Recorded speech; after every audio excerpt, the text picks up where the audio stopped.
जय गणपति, जय जय गणपति। गणपति जी को बारंबार कोटि कोटि प्रणाम। श्री गणेश महापुराण षष्ठ खंड 5वां अध्याय की प्रथम कथा इस प्रकार है। नागलोक विजय।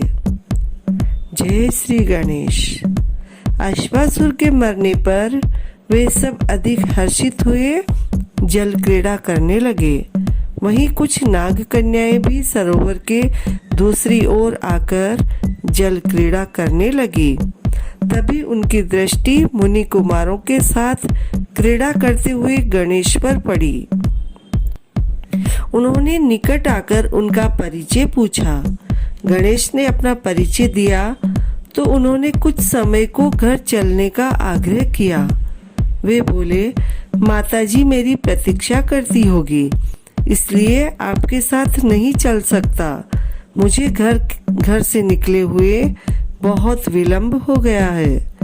नाग कन्याओं ने बहुत आग्रह किया तो वे चुपचाप उनके साथ चल दिए। मुनि बालकों को उनके जाने का पता न चला। वे समझते रहे कि गणेश जी हमारे साथ ही है। मार्ग में भगासुर ने उन बालकों को छल से मारने का उपक्रम किया, किंतु सर्वत्र मयूरेश्वर ने अपने प्रभाव से राक्षसों को मार डाला। माता को भी यही प्रतीत हुआ कि गणेश घर आ गया। उन्होंने उनके प्रतिरूप को भोजन कराया और तब वे अपनी शैया पर जाकर सो गई।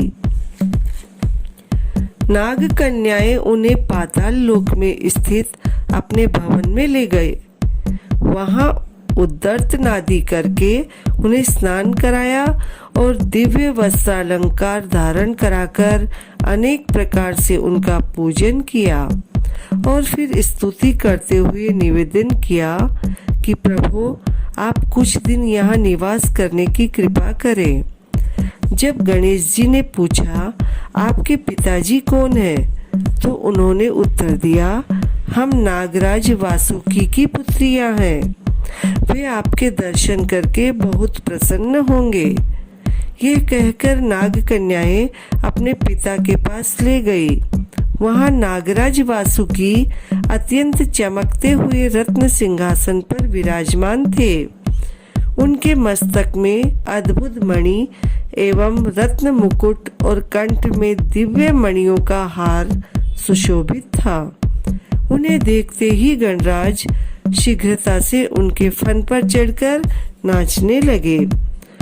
फन से हिलने से मणि का प्रकोप हिला और साथ ही तीनों लोक भी हिल उठे।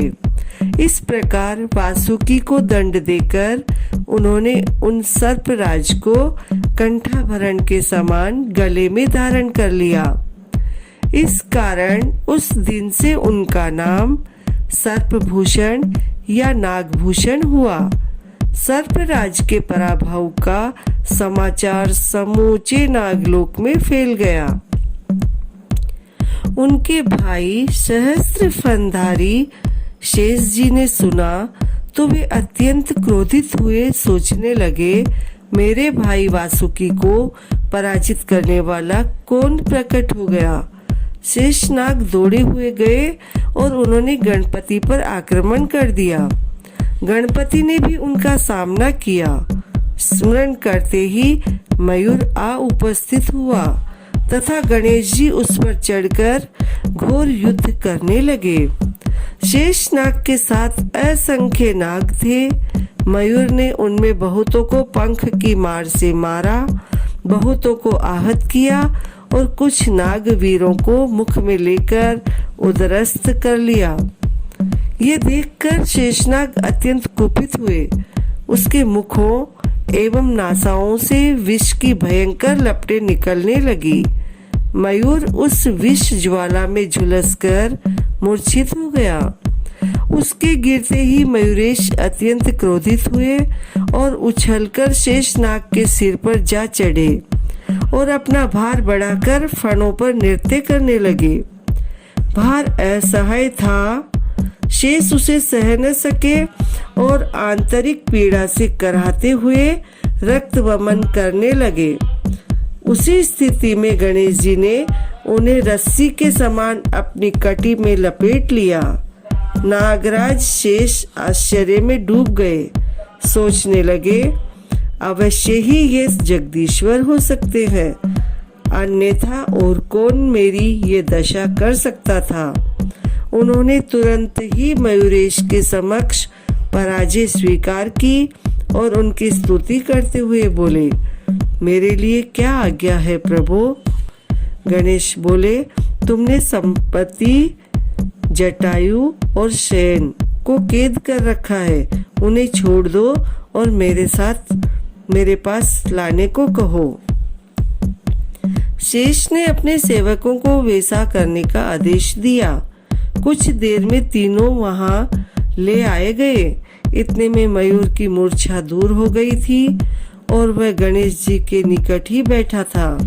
तभी संपत्ति आदि तीनों ने अपने बड़े भाई मयूर को प्रणाम कर माता की कुशलता का समाचार पूछा और फिर गणेश जी की आज्ञा से मुक्त होकर मयूरेश के साथ ही चल दिए।